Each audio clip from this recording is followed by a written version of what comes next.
Soyons saints, en partenariat avec Magnificat.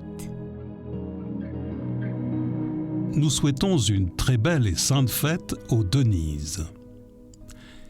Il n'y a point de temps moins perdu ni mieux employé que celui qu'on donne au service de Dieu, affirme saint Isidore le laboureur, né à Madrid vers 1070. Isidore épouse Maria, qui sera elle aussi béatifiée par l'Église et devient laboureur chez un riche habitant de Madrid, Jean de Vargas. Le couple est très pieux, le Seigneur est au centre de leur vie.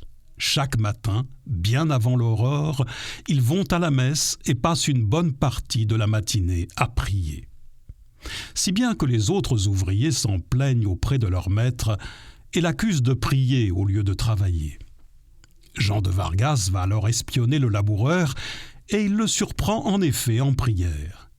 Mais pendant ce temps, les bœufs, attelés à leur charrue, font bien leur travail, poussés par 2 anges.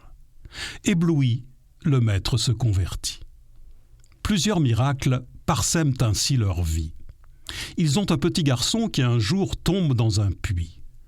La légende raconte que la prière des époux est entendue et que l'eau remonte miraculeusement du puits, rendant l'enfant à ses parents. Isidore et Maria se consacrent alors à Dieu et poursuivent leur vie très humble, partageant leurs repas avec les plus pauvres et fortifiés par l'Eucharistie quotidienne. 500 ans après sa mort, le corps du paysan est apporté en grande pompe dans la chambre du souverain Philippe III, qui se trouve au bord de la mort. Il est guéri miraculeusement grâce à ses reliques, et le roi va ainsi faire avancer sa canonisation. Isidore, l'humble laboureur, est canonisé le même jour que 4 très grands saints: saint Ignace de Loyola, saint François Xavier, sainte Thérèse d'Avila et saint Philippe Néri. Il est le saint patron tout trouvé des laboureurs et des maraîchers.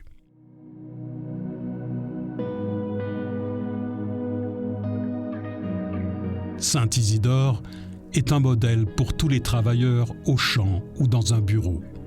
Efforçons-nous de suivre son exemple en accordant de la place à la prière dans chacune de nos journées, certains que ce temps sera autant bénéfique pour notre âme que pour notre activité.